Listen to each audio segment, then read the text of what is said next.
বাংলাদেশ ব্যাংকের রিজার্ভ চুরির প্রধান ভূমিকায় ছিলেন তৎকালীন গভর্নর ডক্টর আতাউর রহমান।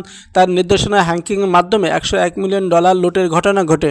ঘটনা ধামাচাপা দেওয়ার মাস্টার মাইন্ড রিজার্ভ থেকে ওই অর্থ সরানোর পর এ সংক্রান্ত গুরুত্বপূর্ণ ডাটা ও তথ্য মুছে ফেলার সব আয়োজন সম্পন্ন হয়। রিজার্ভ লুটের স্পর্শকাতর বিষয়টি বাংলাদেশ ব্যাংকের কর্মকর্তারা জেনে গেলে বোর্ডরুমে সবাইকে ডেকে সভা করে তাদের মুখ বন্ধ রাখার নির্দেশ দেন ডক্টর আতাউর।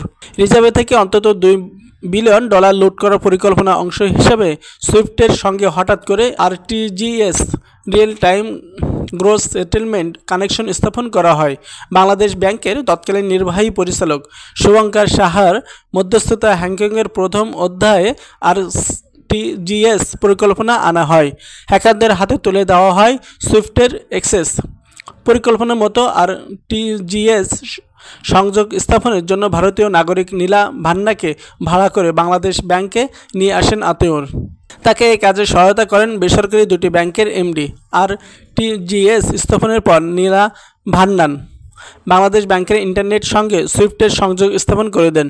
এরপর ধাপে ধাপে শুরু হয় পরিকল্পনা বাস্তবায়নের পর্ব। হ্যাকিংয়ের ঘটনার পর আতাউর রহমান বাংলাদেশ ব্যাংকের সুইফট সার্ভার রুমে এসে কর্মকর্তাদের শাসিয়ে বলেন, যদি তোমরা কেউ বলো যে হ্যাক হয়েছে, তোমাদের কারো চাকরি থাকবে না, সবাইকে বরখাস্ত করা হবে। বাংলাদেশ ব্যাংকের এবিডি শাখায় অ্যাকাউন্টিং অ্যান্ড বাজেটিং কর্মকর্তা বদরুল হককে হুমকি দিয়ে আতাউর বলেন, এই ঘটনা সেবে যেতে হবে। তিনি চাকরি রক্ষায় চুপ হয়ে যান। তিনি হ্যাকিংয়ের ঘটনার পরবর্তী পর্বে আতাউরের অপরাধনামার একজন গুরুত্বপূর্ণ সাক্ষী। আরেকজন সাক্ষী হলেন তৎকালীন ডেপুটি গভর্নর আবুল কাশেম।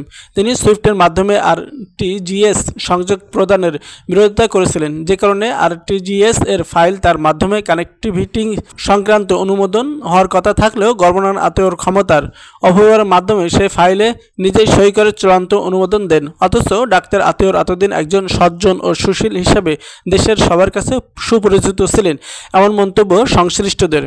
তাদের মতে ভদ্রলোকের মুখোশ পরে আতাউর এমন ভয়াবহ অপকর্মের ঘটনা মনে করিয়ে দেয় রবি ঠাকুরের 2 বিঘা জমি। কবিতার লাইন, বেটা সাধুবেশে পাকাচোর অতিশয়। অপরাধ তদন্ত সংস্থা গণমাধ্যমকে নিজস্ব অনুসন্ধান ও সংশ্লিষ্ট সূত্রে আরও জানা গেছে, 2016 সালের 4 ফেব্রুয়ারি রাতভর বাংলাদেশ ব্যাংকের ফেডারেল রিজার্ভ অ্যাকাউন্ট থেকে $8,10,01,623 মার্কিন ডলার, যা $101 মিলিয়ন হ্যাক করে সরিয়ে নেওয়া হয়। এতে আতাউরের পক্ষে কাজ করেন তার বিশ্বস্ত বাংলাদেশ ব্যাংকের গুরুত্বপূর্ণ 2টি বিভাগের বেশ কয়েকজন কর্মকর্তা। হ্যাকিংয়ের ক্ষেত্রে তৈরির প্রথম ধাপে গভর্নর আতাউরের পিএস আসাদুজ্জামান একটি মেইল আদান প্রদানের সূত্রপাত করেন। সেটি সেকেন্ড ও রিসিভ করার পর তিনি হ্যাকারদের রিপ্লাই দেন, আর এর মধ্য দিয়েই পরিকল্পনার প্রথম ধাপের কাজটি সম্পন্ন হয়। হ্যাকিংয়ের পর এ সংক্রান্ত আলামত ধ্বংস ও অপরাধ ধামাচাপা দিতে রাকেশ আস্তানা নামে ভারতীয় আরেক নাগরিককে ক্রাইম সিনের সার্ভার কক্ষ অ্যাক্সেস হাতে তুলে দেন।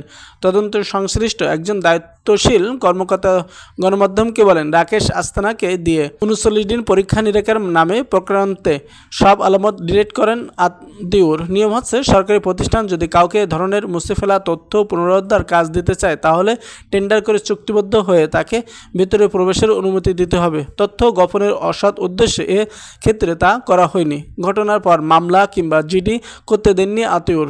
জরুরি ভিত্তিতে 999 নম্বরে ফোন করে পুলিশ সহায়তা নেওয়া হয়নি বা তাদের অবহিত করা হয়নি। এমনকি সাবেক অর্থমন্ত্রীকেও কিছু জানাননি। এ অবস্থায় অথরাইজড ব্যক্তিকে সার্ভার কর্তৃত্ব হাতে তুলে দেন আতাউর, যা বড় ধরনের অপরাধ। গভর্নর ও তার ঘনিষ্ঠ আস্থাভাজন কর্মকর্তাদের সহায়তা হ্যাকিং গুরুত্বপূর্ণ আলামত নষ্ট করে বেরিয়ে যায় রাকেশ আস্তানা। আরও জানা যায়, বাংলাদেশ ব্যাংকের রিজার্ভ হ্যাকিংয়ের পর তা চাপা দেওয়া সহ পুরো বিষয়টি নিয়ে ঘাটাঘাটি না করতে হুকুম জারি